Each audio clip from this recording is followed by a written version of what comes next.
우리는 미국의 동맹으로서 그 가치와 역할을 인지하며 최선을 다하여 지원하고 있습니다. 극단적인 예로 잠시 뒤에 말씀드릴 마스크 지원과 함께 진단키트 등의 의료 지원은 물론 언제든 경험과 데이터를 공유하겠다는 자세를 들 수 있을 것인데요. 허나 미국은 방위비 분담금 협상에서 동맹은커녕 동맹국 시민들의 생계를 위협하는 방식으로 우리를 단순히 협상의 대상 혹은 거래의 대상쯤으로 여기고 있는 듯한 모습을 보이며 동맹이라 하기엔 아쉬운 상황을 연출하고 있기도 한 것이 사실이죠. 이런 미 트럼프 행정부는 현재 백악관이 직접적으로 위협받는 상황에 처해 있으며 경제적 타격을 완화하기 위한 사회 복귀가 시급한 상황인데요. 마이크 폼페이오 국무장관과 백악관 경제고문 케빈 셋은 지난 2주 동안 트럼프 정부가 미국의 재개방을 위해 그 모델로 한국을 포함한 3개국을 면밀히 살피고 있다고 했지만 미 언론 블룸버그는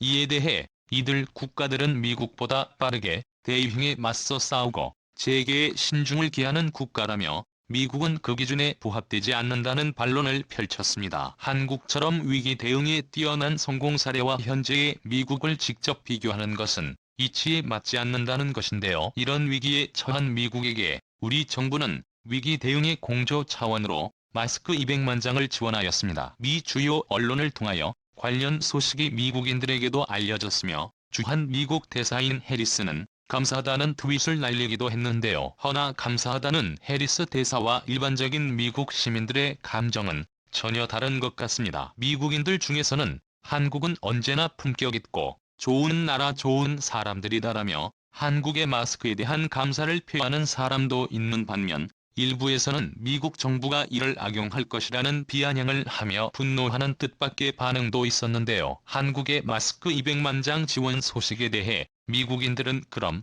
이 마스크는 무료로 병원에 곧바로 전달되나 아니면 특정 회사로 판매되어 정상 가격의 5배로 병원에 재판매되나 트럼프가 미국 모든 사람들에게 필요한 마스크 등의 의료 장비가 충분하다고 말하지 않았나. 근데 왜 한국은 우리에게 마스크를 보내는가. 제3세계 국가의 인도주의적 지원을 해준 한국에 감사한다 등의 비아냥과 함께 많아 FBI가 마스크를 몰수하여 우리에게 한국이 지원해준 마스크는 어차피 돌아오지 않을 것이라는 주장을 하는 것으로 보아 현 트럼프 행정부에 대한 불신이 팽배함을 느낄 수 있었습니다. 그런데 미국인들의 이런 주장은 전혀 근거가 없지는 않을 수도 있는데요. 이미 매사추세츠 주지사인 찰리 베이커는 마스크를 해외에서 별도로 구매했는데 연방정부에서 몰수해간 것이 알려졌고 한국 기업에게 어렵게 진단키트를 구매했던 메릴랜드주 호번 주지사도 이 이야기를 접한 후 진단키트를 트럼프가 빼앗아갈까봐